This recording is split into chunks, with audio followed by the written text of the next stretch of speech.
Alright, in this episode we're going to go through and show you the teardown on what we did with the engine. Sorry, some of my videography got messed up. There was a couple times that the camera was one way and it was supposed to be the other, and there's some that I messed up the clips. So, some of them will be up and down, some will be side to side, but we'll show you what's going on. Just drive it.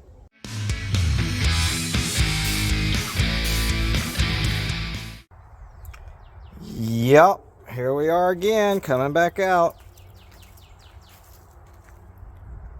Starting the prep for No Name Nationals. Gonna do a new short block. Okay, found another problem. And this is after we took the intake off. Do you see it there? There. And there. That gasket's still completely compressed and it's on there. We actually had vacuum leaks on 3 cylinders. This one, yeah, even that one. So, the other side seems to be fine. I don't see anything there. But every single one of them on that side had a vacuum leak. Amazing. We'll see where it goes from here. Alright, I just pulled off this gasket. You can see where the line is from where the grunge starts at the edge of the gasket, and we had a vacuum leak on this entire side. It's a miracle it ran right. But I don't know, I'm seeing some white down in there around the valve on this one. That one not so much, but we'll see how it goes. Okay, this gasket's off now too. You can see the grunge line ends right at the edge of the port, but this one was actually sealed all the way at the top too. So that one, even though it looks like it's bad, actually sealed. Whereas this one actually had vacuum leaks on that entire side. So no wonder we were having issues. Alright, here's the part number 90361R8. And it is a Felpro gasket, but our issue is not the side to side, it's up down. So I'm gonna have to get a different style gasket. Okay, I've already pulled the push rods out of here. You see our guide plates.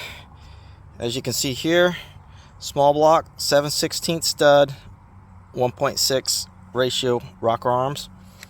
So we've already pulled these loose. I'm gonna pull the head off.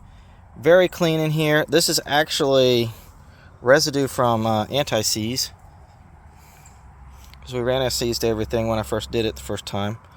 But everything's looking good. Push rods are looking good. Hardened push rods because they are running on guide plates. You can see the guide plates right there. And this part of the engine looks really good. Okay, this will give you an idea on these Speedmaster heads. Got a really good combustion chamber. 58 cc's, 1916 on the intake and exhaust valves. Very good. It works real good. I like it. We'll see how they go from here.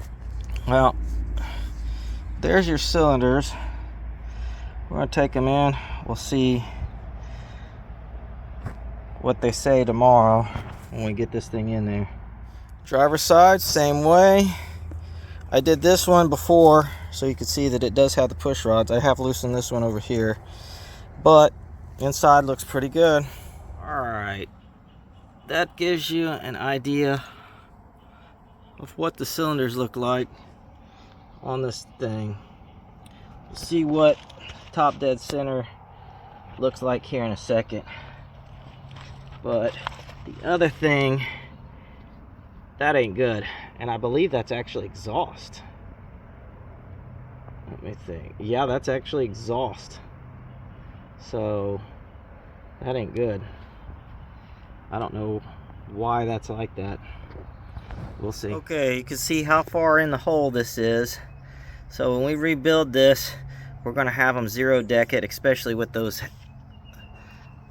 heads that we've got. We'll see how it works. But here we go. All right, here's where we're at. Oil pan's off. that little bit of dirt that's actually in the bottom of the pan right now actually came from disassembly. Wasn't there before. Engine is super clean inside.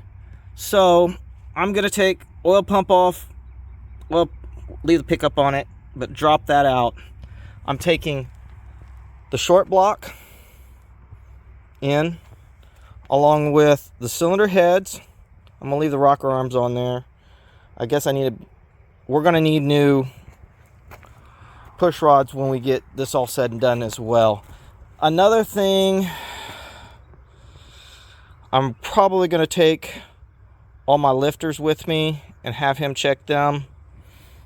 If they're bad, we'll get rid of them. This has got to go in to be reground.